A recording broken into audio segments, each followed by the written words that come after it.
Hey there! Why do you want to hear motivational things? For the ultimate success, happiness, health, and wealth, to value success and failure equally, to learn something new and be inspired, to increase knowledge about various fields, subscribe to us and stay tuned for endless motivation.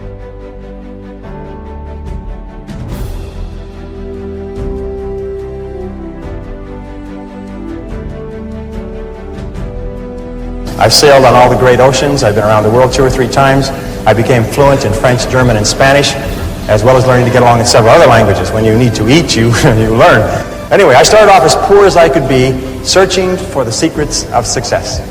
And over the years, I've read and studied for over 30,000 hours in business, economics, psychology, philosophy, religion, metaphysics, and history to find the secrets of success. And I'm happy to say that I eventually found the answers I was looking for. Today, I live in a $1 million house on a golf course in Southern California, and I have business interests in 9 countries. Today, I know and I've proven that success in any field, including this field, is as predictable as the sun rising in the east and setting in the west. And my purpose in speaking with you today is to share with you some of the most important things I've ever learned.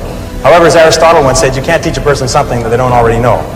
You're already high achievers and great successes in your careers. You're already the cream of your profession. So many of you already know what we're going to talk about, and the rest of you will recognize these principles as soon as you hear them.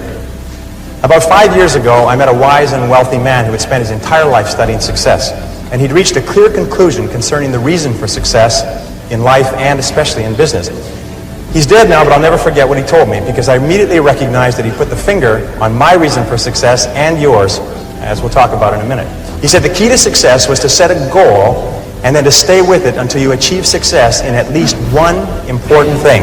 He said that your subconscious mind will then accept that success experience and store it as a pattern, like a template.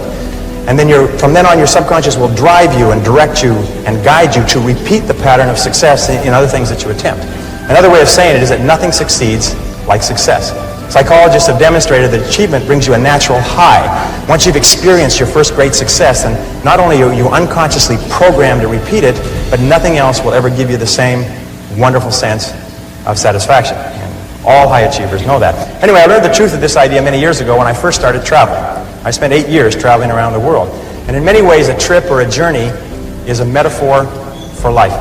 My first big trip was that, and much, much more. It had such an enormous impact on me that I've never really gotten over it. My whole life has been different as a result of what I call the Sahara crossing.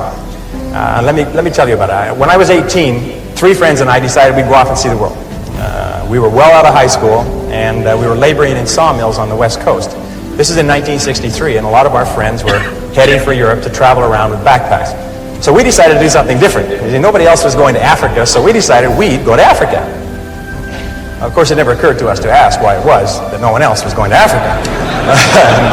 And that was our first mistake. After working and saving for a year, the 4 of us piled into an old 1946 Chevy and drove out of Vancouver, bound for Montreal via Toronto. Actually, we just passed a couple of blocks from here on our way on that trip. It was late at night when we left. It was pouring rain. We were all 20 years old, and we were off to see the world. Anyway, I learned later that almost every great venture begins with an act of faith, like driving into the dark, into the unknown. In a way, nature protects us by shielding us from knowledge of the difficulties and obstacles that lie ahead. Because if we really knew all the problems we would face, the setbacks, the suffering, the temporary failure, and the disappointments, many of us would hesitate about ever even starting out at all. And our plan was to drive across country to Montreal, get jobs on ships to work our way across the Atlantic, and then head south across Europe to Africa. Pretty basic plan. However, as it happened in Montreal, one of the guys decided to give up and go home, and so he left us. Well, that left 3. The other 2, after 1 day, I still remember that, after 1 day of looking for work on the waterfront, decided to quit. Decided to quit trying and to spend their limited savings to pay their way across the Atlantic, rather than to work their way. I tried to talk them out of it. I told them that quitting is a habit. If you quit the first time you run into difficulties, you'll always quit when the going gets rough. You will, in effect, establish a pattern for failure rather than a pattern for success. But their minds were made up, so we split our savings and they took passage on a ship to England. I worked on a construction site in Montreal, hauling heavy things for the entire winter, and then I got a job on a Norwegian freighter out of Halifax in late February and arrived in England in mid-April. As I had predicted, my friends had quit and stayed in England working at odd jobs. However, we soon made up, good buddies again. Once more, we headed for Africa.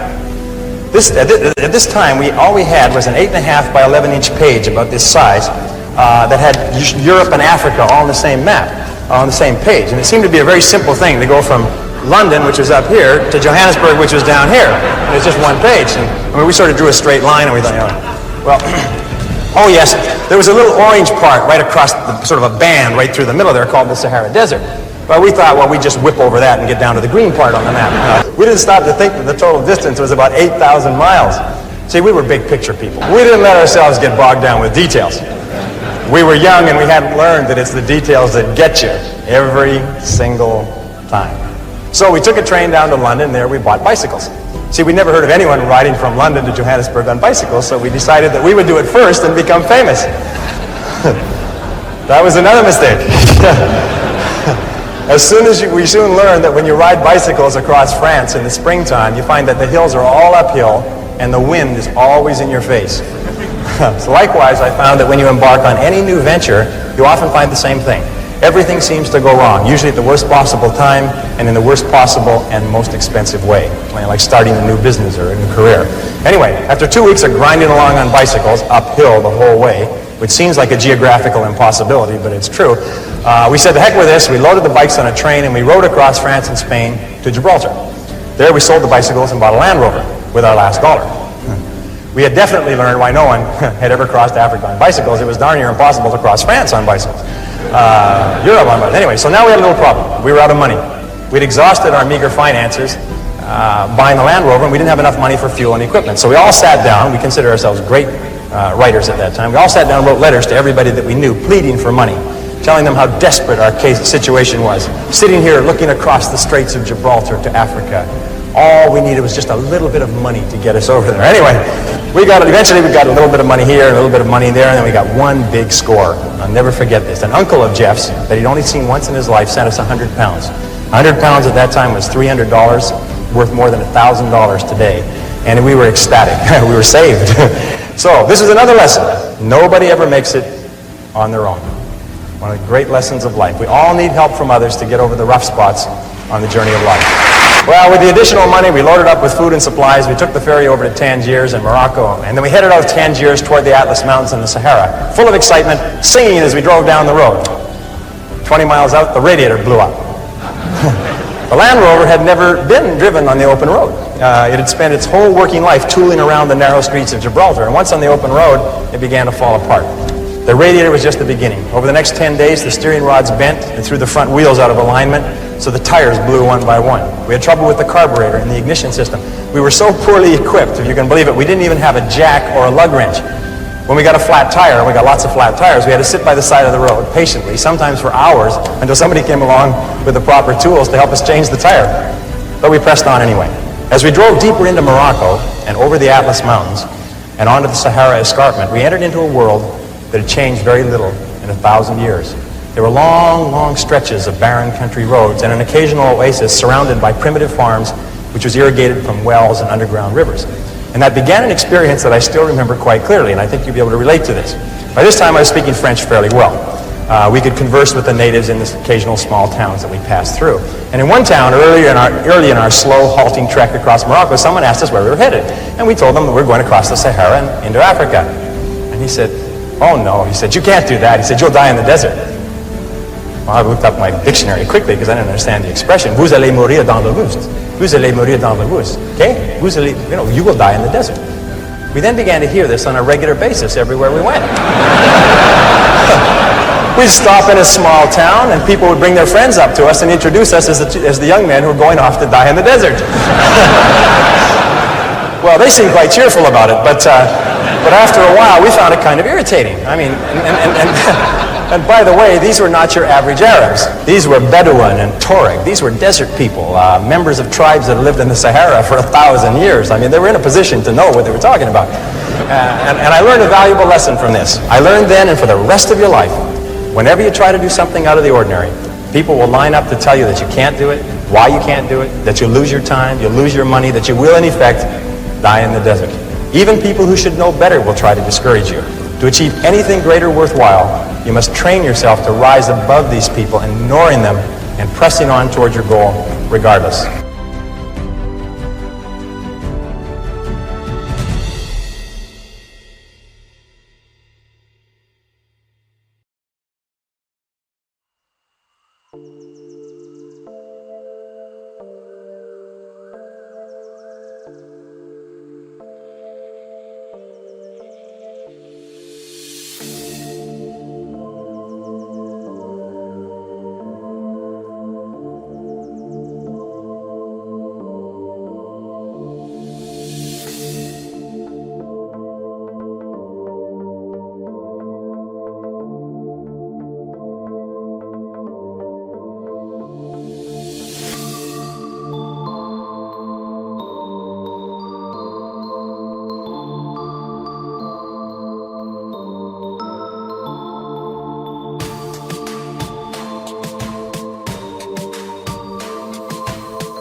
What's up is down, what's left is right. Chasing stars and holding you. I can't see the end, but we'll see it through.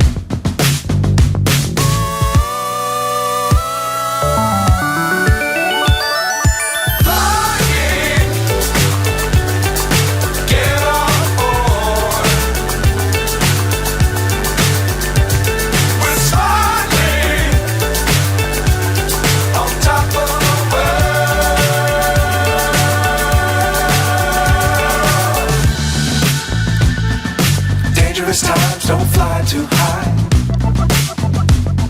Be sure to keep the ground in sight.